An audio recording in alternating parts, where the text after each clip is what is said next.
안녕하세요. 엘렉트로캠입니다. 예, 오늘도 흥미진진한 정말 알 수 없는 재미나고 그리고 테슬라 이야기와 아무래도 경제 영향이 테슬라에도 영향이 어느 정도 있기 때문에, 그리고 제가 참 이렇게 오늘 좀 깨우친 면이 하나 있어서 이거를 여러분들과 꼭 쉐어하고 싶었습니다. 페드가 예상대로 인터레스트 레이트를 올렸죠. 기준금리죠. 기준금리가 이제는 5.25에서 5.5%입니다. 그리고 이거는 22년 최고치입니다. 미쳤죠. 우리는 진짜 한 번도 겪어보지 못한 그쵸. 와, 이런 세상을 이제 보고 있는데요. 물론 이제 더 많은 경험자 분들께서는 저보다 이제 나이가 훨씬 더 연륜이 높으신 분들은 그래도 한번 보셨을 텐데, 제가 관심 가진 이래로는 정말 최고치를 기록했습니다. 제가 하고 싶었던 얘기는, 옛날에 코비드 이후에 우리가 워낙 초저금리에 살다가 이제 페드에 대항하지 말라, 페드만큼 강한 게 없기 때문에, 이건 광역기죠. 그냥 전방위로 영향을 오기 때문에 페드가 저렇게 급속도로 올리면은 뭐 주식시장을 떠나야 된다라든지 그런 얘기가 정말 많았지 않습니까? 사람들이 그때는 우와 하고 넘어가고, 항상 그렇습니다. 이슈화 되면 항상 보고 그 뒤에 어떤 일이 일어났는지에 대한 검증을 잘 하질 않습니다. 근데 검증을 하지 않으면요, 좀 개인적으로는 발전이 없다고 생각하기 때문에 저는 이 뉴스를 가지고 과거를 돌아보자는 거죠. 그게 오늘 포인트입니다. 근데 주식시장은 여전히 화랑이고, 물론 그렇다고 해서 내일도 화랑일 거라는 얘기는 아닙니다만, 현재 이 시점에서 페드가 무려 5%. 제가 예전에 아버지와도 얘기했었는데, 여기까지 오면은 막 진짜 곡소리가 나네, 무슨 나라가 나가. 근데 지금 잘 미국도 넘어가고 있고, 아직까지는 그렇게 전 세계가 정말 위태위태한 건 맞습니다. 정말 너무 높아서 저도 이게 되나라는 생각도 들지만, 현재까지는 진짜 잘 페드가 고용도 그렇게 무너뜨리지 않으면서 여전히 고용도 타이트하죠. 이러면서 왔다라는 겁니다. 근데 과거에 많은 경제 전문가들이 했던 얘기를 돌이켜보자라는 거죠. 하나도 안 맞지 않습니까, 이거는? 그래서 한번 이렇게 검증을 해보자는 의미로 제가 과거 얘기를 했습니다. 그리고 페드워치에서는 여기가 종착역이지 않을까라는 지금 확률로 한 78%, 참 페드워치에 이게 정말 잘 맞네요. 그리고 오늘 주식시장에서 그렇게 큰 변화는 없었습니다. 다들 시장에서 알고 있었다라는 듯이. 그리고 페드워치도 이미 요 전에 올릴 거라는 확률이 거의 99% 가까이 갔었죠. 거의 올린다는. 심지어는 현재, 근데 이거 확률은 변할 수 있습니다. 그러니까 시시각각 이건 변하는 거기 때문에 제가 현재 자료조사했을 때 요렇다는 겁니다. 이게 5.75까지 갈 게 아직도 한 번 더 인상을 한다라는 거죠. 이것도 22%. 대단합니다. 하긴 근데 지금 이렇게 올렸는데도, 물론 시간차가 있기 때문에 어떻게 될지 모르는 거지만, 그래도 5%를 넘겼는데도 참 나름 편안하다라는 게. 그리고 또 하나가 환율입니다. 이것도 한국은 현재 기준금리가 한 3.5% 되나요? 지금 역대 최대로 벌어진 거죠. 이렇게 벌어졌는데도 환율은 한 달 동안의 모습을 보면 그냥 내려가고 있습니다. 이거 제가 틀렸죠? 저는 이게 우상향하지 않을까. 저 역시도 이 환율이라는 건 금리에 영향을 더 받는다고 생각을 했습니다. 그러니까 이렇게 되면서 좀 더 겸손해지면서 저도 많은 거를 공부하게 되는 거죠. 그러니까 한국이란 나라가 그렇게 만만한 나라가 아니고, 환율이라는 거는 다각도로 역시 이러니 이걸 맞출 수 있는 거는 신의 영역이다.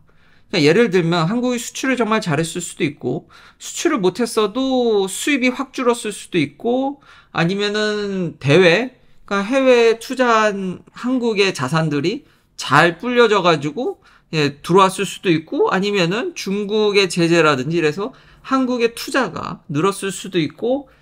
참 환율이라는 게 미국이라는 훨씬 더 강력한 나라에, 안전한 나라에, 이제 저도 그냥 브로키지 아무 어카운트, 요즘 집에 아니면 이메일로 날라오는 거 보면 웬만한 머니마켓 어카운트라든지 웬만한 데가 거의 5% 가까이 줍니다. 그냥 돈만 어카운트에 넣고 묶어놓을 것도 없이 그냥 웬만큼 넣으면은 미니멈 한 4.6%, 4.7% 이게 올렸으니까 이제 5% 가까이 주겠죠. 그냥 미니멈 그 정도를 주는데 한국은 기준금리가 3.5%니까 당연히 돈이 일로 빨려올 거라는 생각이 컸는데, 환율은 엔화도 그렇고, 야, 엔화도 대단하죠. 여긴 더 심한데, 근데 그래프가 굉장히 이게 움직이는 게 일치하네요. 비슷한 쉐입을 그리고 있습니다. 한 달 동안. 안정적으로 내리막기라는 거. 뭐 일각에서는 아니 옛날에는 1100원이 노멀이라고 했는데 저거 높은 거다. 이미 선방형이 돼 있는데 이제는 더 안 올리지 않을까. 이게 마지막이라는 것 때문에 내려간다라는 얘기도 있고. 참, 그러니까 어디를 기준점으로 잡나. 아, 그렇죠. 제가 옛날에, 그러니까 처음 이제 석사 유학 나왔을 때는 와, 900원을 받던 것으로 기억을 하는데, 그것도 참 정말 옛날이어서. 근데 이제는, 예. 그러니까 이거 그때에 비하면 엄청 높은 거지만, 대충 사람들이 계산할 때, 달러당 1000원으로 계산하는 게 항상 일반적이었는데, 그게 1300원이 뉴 노멀이냐, 1200원. 뭐, 그때에 비하면 그렇죠. 높다고도 얘기할 수는 있지만, 그래도 요 기간 안에는 기적의 선방형이든, 예, 이게 내리막이라는 게, 그리고 1200원대 그래도 잘 안착하고, 후반이지만, 안착하고 있다라는 게, 그러니까 다각도로, 아무리 페드의 파워가 정말 광역기고 강하다곤 하지만, 세상 돌아가는 거는 진짜 한 치 앞을 못 보는 거고, 다각도로 생각을 해야 되는구나. 그러니까 과거의 예측이 어땠는지 한번 그래서 지금 검증해 본 거고, 두 번째로는, 그렇게 단순하지가 않다라는 걸 다시 한번 저 역시도 심각하게 깨달았기 때문에 이렇게 구독자님들과 꼭 이거는 나누고 싶었습니다. 자, 다음은 오늘 핵심은 이거죠. 결국 현대, 기아, 메르세데스 벤츠, 스텔란티스, 혼다, GM, BMW는 연합을 해서 테슬라 슈퍼차저에 뭐 대항할 수도 있는 거고, 그러니까 북미 규격으로 통합되는 와중에도 꼿꼿이 CCS를 유지하겠다는 이런 발표를 했습니다. 이게 좀만 지나면 결과가 나올 거라고. 그러니까 현대기아차가 조인을 할 건지 말 건지 아버지가 그런 얘기를 했던 게 기억이 나는데요. 한 달 뒤에 대답이 이거라고 생각을 합니다. 이 연합해서 이제 스타트업을 또 하나 이제 만들어서 CCS와 북미 표준인 테슬라 규격을 동시에 이제 서포트를 하면서 3만 개를 깔겠다 그러는데 언제까지 깔겠다는 얘기는 없는데 2024년 여름부터 이제 오픈을 하겠다고 합니다. 어떤 속도인지는 모르고요. 이게 현재 자동차 회사들의 대답이구나. 근데 신기한 거는 GM 같은 경우는 그리고 스텔란티스나 벤츠도 그렇고 테슬라의 이런 북미 표준 이것에 거의 조인한다라는 루머 아니면 현대기아차도 얘기는 하고 있다라는 루머가 있는데 GM은 확실하죠. 근데 여기도 GM이 여기도 얹었다라는 게 참 그러니까 결론부터 얘기를 하면은 저는 뭐 저를 잘 아시면은 이거는 별로 될 가능성이 없습니다. 그러나 어떤 의도인지를 조금은 이제 유추해 볼 수 있는 게, 이건 순전히 이제 제 생각입니다. 이런 현상을 통해서. 그리고 제가 가능성이 없다는 건 다음 장에 아이오니티를 얘기할 거기 때문에 이미 유럽에 이미 연합이 있습니다. 근데 제대로 돌아가고 있지 않죠. 그렇기 때문에 거기 근간해서 이것도 실패할 확률이 굉장히 높다라는 생각이 듭니다. 근데 이걸 왜 할까요? 첫째는 뭐 다들 그렇게 전기차에 그렇게 열심히지 않으니까요. 수익도 안 나고 혼자 충전소 깔기는 너무 부담이 크고 그렇다고 테슬라에 다 조인하자니 테슬라 판이 되겠고 어떻게 해서든지 조금은 목소리를 내고 싶으니 이제 연합을 한다는데 의의가 있겠고요. 두 번째로는 이게 제일 사실 중요한 것 같은데요. 이게 아마 현대기아차의 대답일 겁니다. 속도를 못 올린다는 겁니다. 그러니까 테슬라 슈퍼차저에 꽂았을 때 제 속도를 내기가 현재로서는 거의 불가능하지 않을까. 그러니까 짧은 시일 안에 절대 해결이 안 된다라는 거죠. 그것의 대답이 저는 이거라고 생각을 합니다. 지금 꽂아도 충전이 됩니다. 지금 오픈되어 있고요. 웬만하게.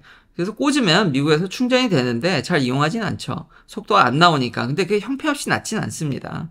그러니까 50kW 정도 나오죠, 속도가. 그리고 벤츠 같은 경우는 70. 그러니까 내부적으로 어떤 아키텍처를 갖고 가냐에 따라서 50에서 70, 빠르면 80.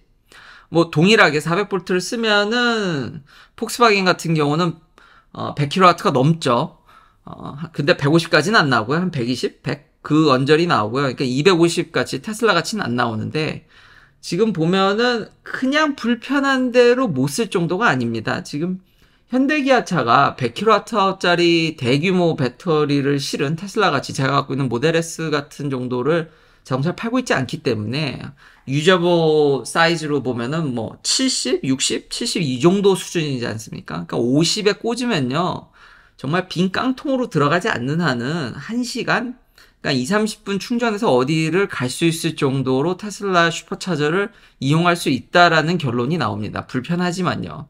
그리고 아직 전기차가 이 회사들한테는 메인이 아니지 않습니까? 그러니까 테슬라에 오픈되는 거를 최대한 가성비 있게 이용하면서 지금까지 자기들이 세팅한 것 역시도 버릴 수가 없기 때문에 그걸 지키기 위해서 이런 일을 벌인다고 생각을 합니다. 근데 그러니까 효과는 미미할 거라는 거죠. 어떻게 해서든지 주먹구구식 응급 처방식으로 잠깐 막아가면서 넘어가겠다라는 의지가 느껴져서 안타깝습니다. 그러니까 전기차를 응원하는 입장에서는 또 전심전력해서 이걸 밀어줬으면 좋겠는데 결국 대답이 이거라는 얘기는 이 회사들 다 테슬라 슈퍼차저는 충전이 가능하겠지만 속도는 안 좋을 거다. 그러니까 잘 이용을 못할 거라는 생각이 들고요. 또한 앱 연동성이라든지 이것도 좀, 그러니까 아마 이런 시스템을 통폐합하고 이야기하는 게 얼마나 어려운지 테슬라가 이미 다 통합해가고 있는 과정에서도 아마 얘기를 했을 겁니다. 뒤에서 얘기를 안 했겠습니까? 해봤는데, 이게 항상 끌려다니거나, 이게 어떤 조율이라든지, 뭐 돈적인 면들도 있고, 그게 잘 안 된다라는 생각도 듭니다. 결국 그렇기 때문에 이런 일이 벌어졌다라는 것에 제 의견을 덧붙입니다. 그리고 항상 제가 밀고 있는 사공이 많으면 배가 산으로 갑니다.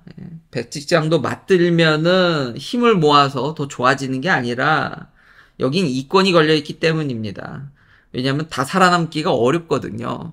그렇기 때문에 각자의 이익을 주장할 때는 배가 항상 산으로 가더라. 그거의 근간이 되는 게 아이오니티. 여기 보면은 위키피디아 아주 상세히 잘 설명이 되어 있습니다. 이미 유럽에서 조인트 벤처를 옛날부터 2019년이군요. 뭐 그렇게 옛날은 아니지만 하도 제가 이제 방송하면서 좀 같은 기조로 너무 지겹게 얘기하다 보니 BMW, 메르세데스 벤츠, 포드 그리고 2020년에는 여기에 현대모터스가 조인을 합니다. 여기 폭스바겐도 있죠.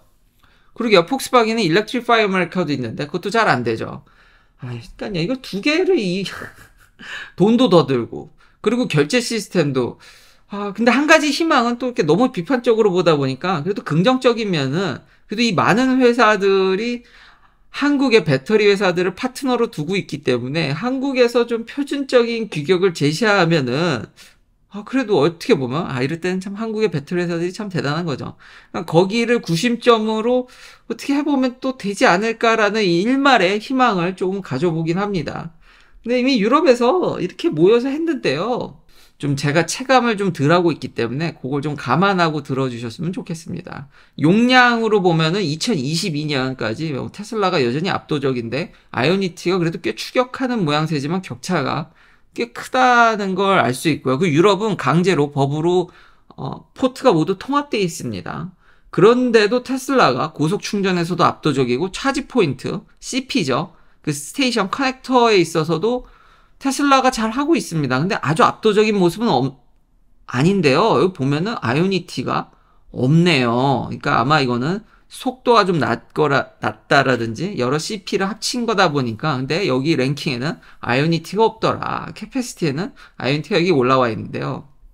그리고 이게 헤드쿼터가 독일에 있는데 독일에 현재 이게 순위를 보면 테슬라가 여기 있고 아이오니티 연합한 회사가 여기 있습니다. 그리고 제가 그 외에 이제 트윗이라든지 사람들 의견을 모은 거를 봤는데 에서도 유럽에서 나오는 트윗들이 아이오니티 최악이더라. 그리고 2021년 좀 된 기사지만 당연히 이런 충전소의 문제는 여기 얘기한 대로 우리는 reliable하고 sustainable하고 빠르고 잘 작동하는 이런 얘기를 하지만 실제로는 그렇지 않죠.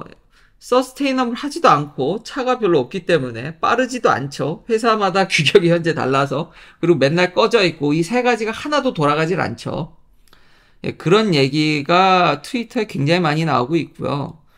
좀 됐지만 이미 기사로도 나온 적이 있습니다. 그러니까 2021년 한 2년 전이죠. 2년 전에 대부분의 아이오니티의 레이팅이 안 좋습니다. 굉장히 낮습니다. 이게 세계가 목표가 이런데 이 목표를 하나도 달성하지 않았기 때문에 이미 전례가 있고 Electrify America가 미국에서 어땠는지를 보여줬는데 그런 것들을 종합해보면 이게 되겠습니까? 어렵다는 생각이 듭니다. 그러니까 좀 더 시장이 임팩트가 있으려면은 요거 발표 플러스 뭔가 우리가 통합을 이번엔 진짜 하겠다. 그러니까 말로 꼭 이번에 이걸 3개를 하겠다라는 게 아니라 우리가 정말로 최소한 이거 하나만이라도 그러니까 관리를 더 잘하겠다고 하든지 하나만이라도 메시지를 던졌어야죠. 아니면 우리가 모든 규격을 제대로 통합해서 제대로 된 시스템을 구축하겠다. 현재 이미 전에 했던 친구들이 어떻게 실패했는지 지금 시장에서 어떤 상황인지 뻔히 사람들은 바보가 아니란 말입니다. 이걸 몇 번을 경험했는데 이렇게 얘기한들 시장이 그렇게 큰 영향이 있을 것 같지는 않습니다.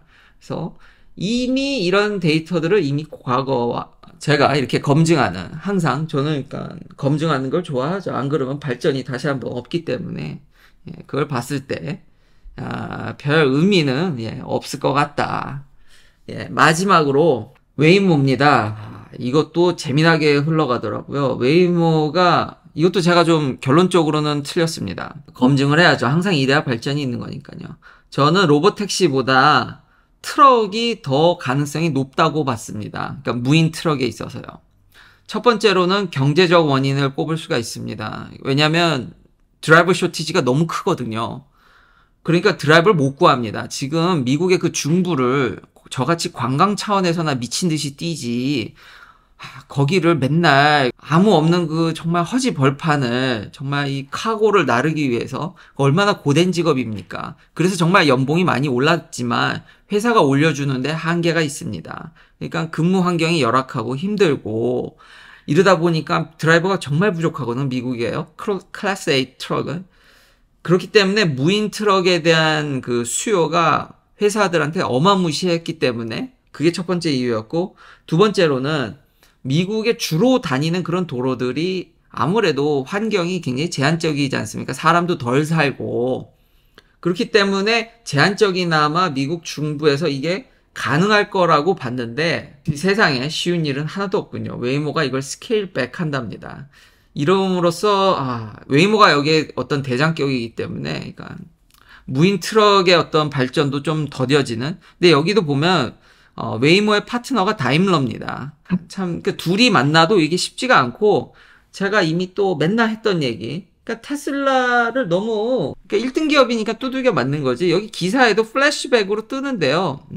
레벨 4 트럭을 2020년까지 그럼 뭐 GM 크루즈도 그렇고 GM도 그렇고 뭐 전기차 얼마든지 만들겠다는 얘기 뭐 이거랑 다 일맥상통합니다. 어제 한 얘기 그대로 목표는 이랬었습니다. 근데 3년이 지난 지금 결과는 지금 해고도 레이오프도 많이 했다라는 기사도 나오고 있고요. 그리고 갑자기 이 샌프란시스코의 무인 자율 택시에 좀 더 집중하겠다라는 성명을 그러니까 이야기를 어나운스를 했습니다. 그런 배경 때문에 저는 여기가 더 유리하다고 생각했지만 뭔가 여기서도 이해관계라든지 법적 문제 좀 어렵지 않았나 그리고 혼자 하는 게 아니라 파트너도 있었고요. 이게 쉽지 않지 않았나라는 생각이 들고요.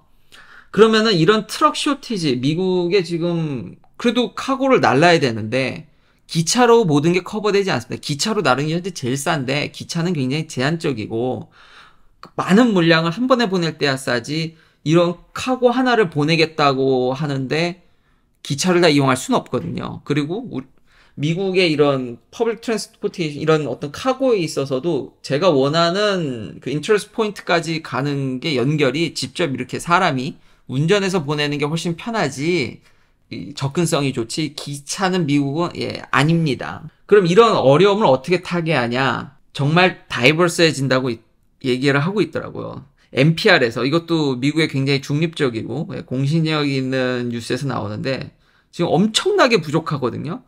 근데 굉장히 마초적인 성향의 문화 미국의 클래스 A 트럭 문화가 이거를 굉장히 다이버스하게 그러니까 여성도 일하기 쉽게 하고 당연히 그리고 근로의 개선 그리고 분위기를 이제는 LGBT이신 분들, 성소수자라든지 다양성 있게 주로 남성 위주의 이게 직업이었다라면은 정말 문호를 엄청나게 넓히는 거죠. 이민자도 더 쉽게 어떻게든 하려고 하고. 그러면서 저도 깨달은 게 뭐냐면 당연히 부족하니까 임금이 올라가겠지. 아니면 회사가 망해야지.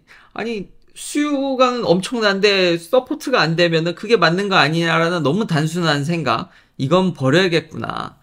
회사가 임금을 올리는 것도 한 가지 방법이겠지만 근무 환경을 개선한다라든지 문호를 넓힌다라든지 그러면 이제 좀 그쵸 문화 간 종교 간 이거 이민과도 비슷한 건데요. 그러면은 거기 내부에서 뭐 충돌이 날 수도 있고 당연히 회사 입장에서는 무조건 비용이 증가합니다. 이건 어쩔 수 없습니다. 그러니까 연봉을 올리든 근무 환경을 개선하든 이걸 문호를 넓혀서 다이버스하게 만들든 뭐가 됐든지 간에 비용은 증가하는데 근무 환경을 개선하고 이렇게 문호를 넓히는 것이 적은 비용을 들이고 더 많은 인력을 확보하는 거 아니겠습니까? 그러니까 서포트를 더 늘리겠다라는 거기 때문에 일단 시장에서는 이게 좀 더 먹혀 들어가는 모양새이긴 합니다. 그것도 이 지금 셀프 드라이빙 트럭에 영향을 준 것 같습니다. 그러니까 사람이 참 배응력이 좋다라는 것과 임금을 올리는 것보다 주변 환경을 개선하고 다시 한번 그 환경적인 면을 개선하는 게 비용을 적게 쓰고 더 많은 사람들의 공급을 받아서 효과를 극대화한다라는 것을 다시 한번 그러니까 단순히 생각할 문제가 아니라는 거죠. 그래서 이런 부분들을 구독자님들과 한번 쉐어하고 싶었습니다. 긴 영상 시청해 주셔서 감사합니다. 다음도 테슬라 관련 이야기들로 찾아뵙겠습니다.